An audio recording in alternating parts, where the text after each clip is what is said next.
Dear students, we are studying the chapter Synthetic Fibers and Plastics, which is chapter 3. So, in my last videos, we have studied about all these things like natural fiber and synthetic fibers, and then we study about the synthetic fibers and what are polymers and type of synthetic fibers such as rayon, which is also called as artificial silk. And besides this, we also read about nylon and other things like polyester fibers, acrylic fibers, etc. So all these things we studied in our uh, my last videos. So today in this video we will study some other things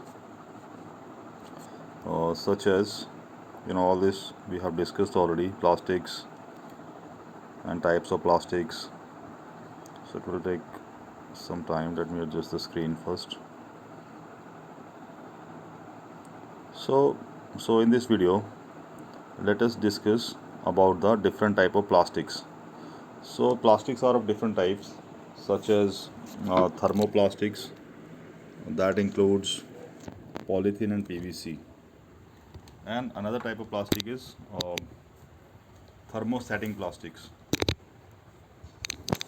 Just a minute. Okay, so the type of plastics. So plastics are of two main types. These are thermoplastic and thermosetting plastics. Thermoplastics are plastics which can bend easily and soften on heating. So thermoplastics, when we heat them, they get softened. For example, polythene, PVC, or in the bracket polyvinyl chloride, etc. So polythene is used for making toys, combs, container, etc. While the PVC is used for making pipes, footwear, etc. Okay, so this is a kind of plastic. You can see all these pictures. They all are made up of these thermoplastics. Another type of plastics is thermosetting plastics. So thermosetting plastics वो होती हैं which do not bend. यहाँ पे end लिखा है, but these are which do not bend easily and do not soften on heating. For example, bakelite and melamine, etc. So bakelite क्या होता है? It is a kind of thermosetting plastic. So it is a poor conductor of heat and electricity. It is used for making electric switches, handles of electric iron, pressure cooker के handle and frying pan etcetera. तो हम सब लोगों ने ये चीज़ें अपने घरों में देखी हुई हैं already. So another kind of plastic is melamine and it is a resistance to fire and more resistance to heat than other plastics. It is used for making uniform for firemen and floor tiles, kitchenware, etc. So ये सब चीज़ें इनसे बनती हैं. So let us see some diagrams.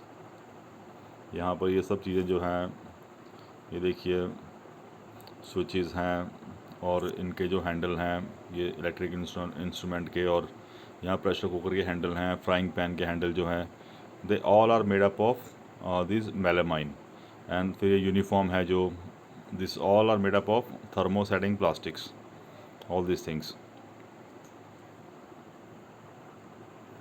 So another thing is that plastic as a material of choice. जो प्लास्टिक होती है it is a material of choice. Why? Because plastic are light, strong होती हैं और ड्यूरेबल हैं, यानी कि ज़्यादा चलने वाली हैं, चीपर हैं, इसीलिए सब लोग उसको पसंद करते हैं. So they are use for making furniture, parts of vehicles, aircraft, spacecraft, इन सब चीज़ों में भी प्लास्टिक का यूज़ होता है.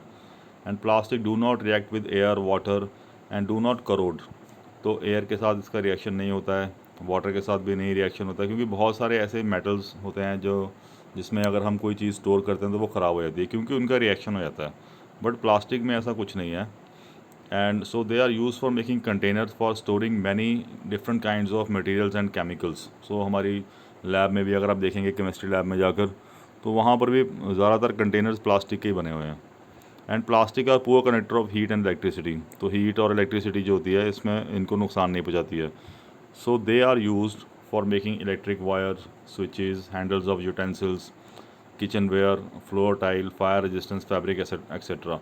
सो इस तरह से प्लास्टिक का हमारी लाइफ में बहुत ही ज़्यादा यूज़ है. बट इसके ये सारे जो डायग्राम आप पिक्चर्स आप देख रहे हैं नीचे, this all are made up of plastics. इसमें बहुत जगह इन चीज़ों में प्लास्टिक यूज़ की जाती है। So but another thing is that plastic जो होती है हमारे एनवायरनमेंट के लिए इतनी अच्छी भी नहीं है।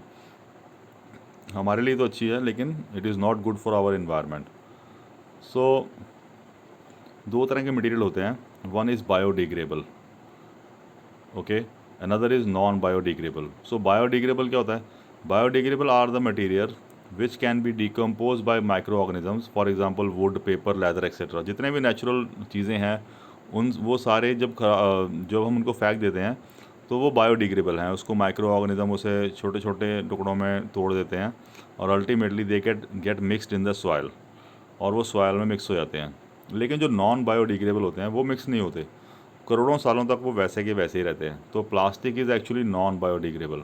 सो these are the material which can not be decompose by micro organisms, for example plastic, glass, metals etcetera.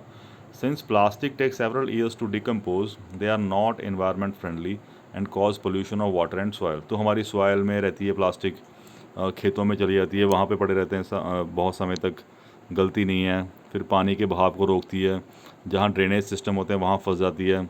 बहुत सारी जो बॉटल्स हैं प्लास्टिक की वो लोग समुद्र में, नदियों में फेंक देते हैं, वहाँ पे वो कूड़ा इकट्ठा हो जाता है। तो इस तरह से it is harmful for our environment. यदि आप उसको जला देते हैं, if plastic are burned it release poisonous gases which causes pollution of air. तो यदि हम जलाएंगे उसको तो फिर दोबारा से एयर पोल्यूशन होगा। तो इसीलिए हमें क्या करना चाहिए कि we have to actually reduce pollution cause by the plastic. We can avoid use of plastic. उसको हम कम करें यूज़ उसका, या करें ही ना उसका यूज़। क्योंकि अगर हमें बाज़ार जाना है और वहाँ से हम अपने घर से भी एक थैला लेके जा सकते हैं, एक कपड़े का थैला सील सकते हैं जिसको हम लेके जा सकते हैं बाज़ार।